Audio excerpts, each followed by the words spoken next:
Negro, remember, they were in the majority. And they hated the master. When the house caught on fire, he didn't try and put it out. That field Negro prayed for a wind, for a breeze. When the master got sick, the field Negro prayed that he died. If someone come to the field Negro and said, let's separate, let's run, he didn't say, where are we going? He said, any place is better than here.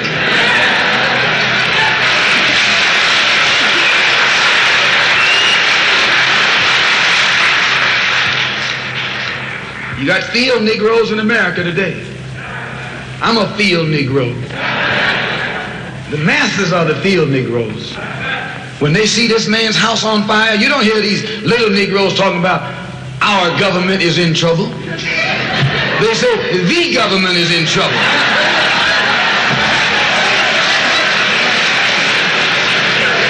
Imagine a Negro, our government. I even heard one say our astronauts. They won't even let him near the plant.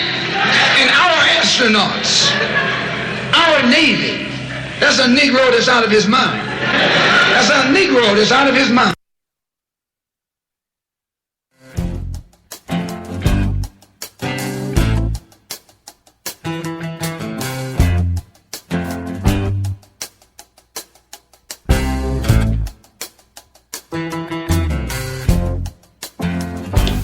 We are back with you. It's In the Village with Marjorie and Ansem on Marjorie in the South Orange May Put Online Radio Experience.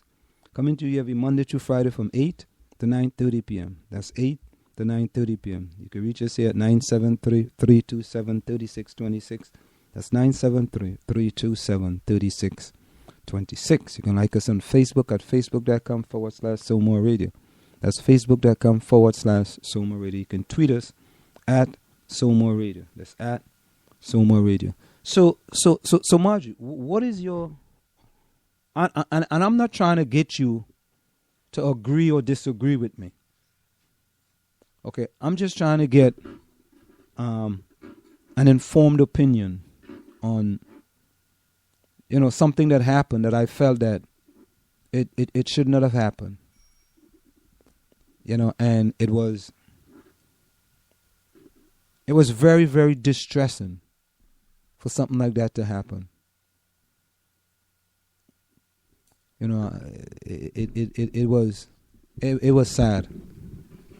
It was really a sad day when, an organization that's trying to foster race relations, right, doesn't understand the significance of what we are trying to do as a black-owned radio station. We are trying to bring things to people that can't be there. Well, and in that vein, trying to bring the information to people who can't be there, and considering the number of people who are black that were there, and the fact that it was informative, it would be to their benefit to have broadcast that information, broadcast the program itself so others can hear it, and could possibly increase the number of people that show up to their events. Number of black people. Yeah. And I would think that. But I mean, I don't know.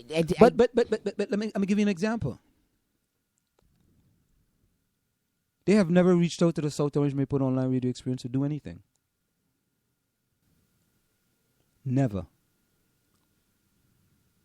No, but has SoMore reached out and said, Nancy, come and speak? I spoke to Nancy about trying to for them to do a program on South Orange May Put Online Radio Experience when they had the Martin Luther King thing over there. But maybe that's my fault. I should have followed up. I take the blame for that. Well, I mean, I don't know if there's any blame to take. I mean, we have a way to go. But I think they have never. Not once. So, but I think, I'm the one that's supposed to reach out to them. I would say that. Rather than they reach out to me. You know, so it is, and that just tells us, that just tells me that it just informs me of the organization supposed to be fighting for people that look like you and I. Well, I don't know if that's. I mean, it I don't informs think me. they're necessarily. I mean, it's not the NAACP or No, it's the Community Coalition on Race. POP or anything. Yes, no, it's the Community Coalition on Race. Yes, but they're not necessarily fighting for you and I. Yeah, I think that's something that they aspire to be. I don't look at them as it's an integrationist organization. You know? An integration. So they want all people to live together in harmony. Yeah, integration is not fighting for integration is not the same as fighting against racism. They're not the same thing. So it's okay if they don't fight for more kids of color, more black kids in AP classes. It's okay if they don't fight. I think that for less black kids to be in lower. That's okay. That's acceptable. No, because they're like a mediating entity in the community. It's not fighting for black kids. Yeah. So in my foundation, which I want to help get black kids to go have some experience during summer or whatever. So they're fighting for everybody. It's an integrationist organization. So I had it all wrong then. Yeah, because there's a difference between being anti-racist and being integrationist. So they're not. Part of their goal is not really to fight for the racism. I mean, we've that gone happens. over their mission before, and we can look at it again. Okay, let's do that. But I think that we have to distinguish between an anti-racist organization and an integrationist organization. And our mission. Here we go. you want to read their mission, or you want me to read it since you're so disgusted with the manner of it? We believe that honest dialogue between racial groups without the constraints of fear is essential. See, there you go. And a mic in somebody's face. Hold on. A mic in somebody's face. I mean, some people are afraid of that. Everybody can't do this. So a mic in somebody's face might prove to be fearful to them. Let's see what else they have to say. Well, I mean, no, listen, I'm not here to argue about this. And I had a really interesting day. And honest dialogue between racial groups without the which constraints they made of an fear effort to is essential foster. to building meaningful relations within our organization and in our community and our world. Mm-hmm. Racial integration, true inclusion, That's what integration is. Go ahead. and racial sensitive communities of faith will ultimately benefit the entire community in all areas that contribute to quality life, including schools, housing values, civic life, business, and government. Our effort to achieve a racially integrated and truly inclusive, I told you this is about integration. truly inclusive community needs to both intentional and clear in language and actions. What does that tell you? I don't know what the last line about. Truly inclusive community need to be both intentional and clear in language and action. Okay. Language and action, it is unclear. It is not clear why AP classes are the way it is. Well, it is clear why AP classes are the way it is and why the lower levels are the way it is at Columbia High School. It's very clear. But they're talking about truly inclusive community. Come on. Truly inclusive community? So, in saying a truly inclusive community, the goal is that you want, or, their goal, I guess, is to make sure that as many people, not maybe all of them, but people are heard. Yes? Or just heard? That's what it is. Well, I mean, that it's part Not truly inclusive in AP classes? I'm trying very hard to make sense of this. Now, listen. So the goal is to make sure that people are heard. And you have to really listen. You have to distinguish between an anti-racist organization and an integrationist organization. It's not the same thing. So when you say you want integration, right? I mean, even during the civil rights era, you had people who were, obviously those are for segregation, and then the people who were desegregationists, and then you have the integrationists. And you have to figure out what is in the mind of the integrationist person. And once you see what's in the mind of the integrationist, you may not be that happy with it. But an anti-racist has a different stance, right? I mean, why are some people for integration? I mean, just the same.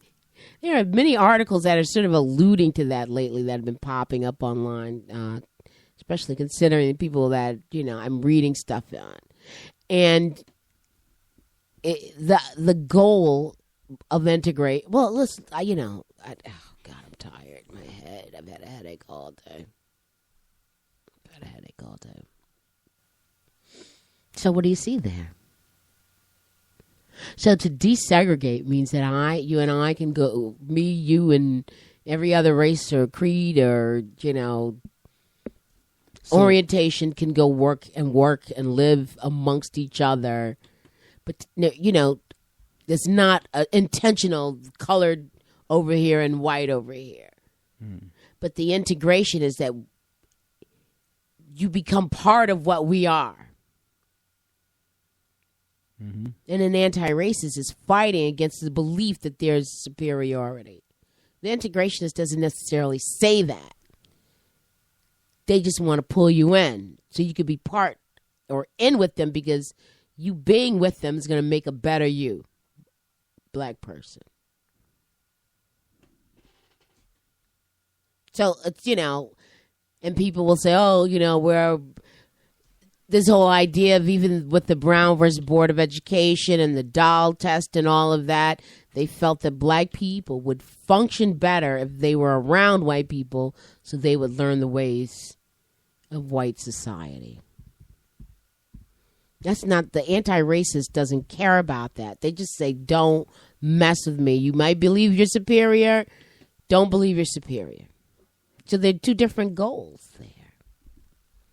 And so I guess in their effort to make people feel safe and comfortable, they do not want others listening in on that conversation. Now, there was a time that I was at one of those forums a year or two ago, and there was something I wanted to say.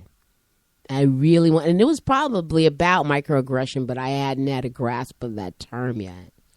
And someone came and stood at the table, and I couldn't speak because it was about that person in reality, but I couldn't say anything. So a microphone can be intimidating. It can be intimidating. Now, generally, you walk up to people and say, listen, you're live on the South Orange Maplewood Online Radio Experience. Some people will speak, and some people will, shy away for whatever reason. It's kind of cool. You're on radio. Nobody knows what you look like. You don't even have to say your name.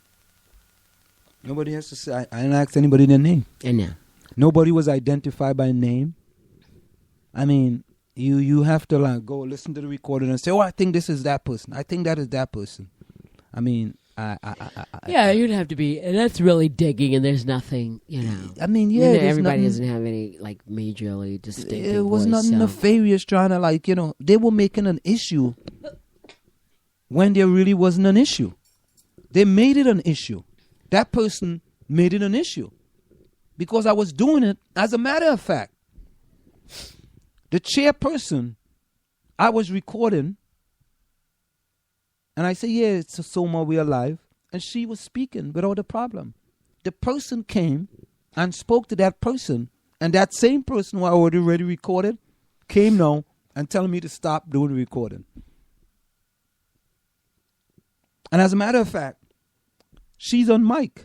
I told her, I said, listen, you live on air. And she continued talking. I said, it's a live program. She just continued. So, you see, this is part of the problem. They made it an issue. So once you make something an issue, and they So this had to stay on the table, as I said. Or it's a live program.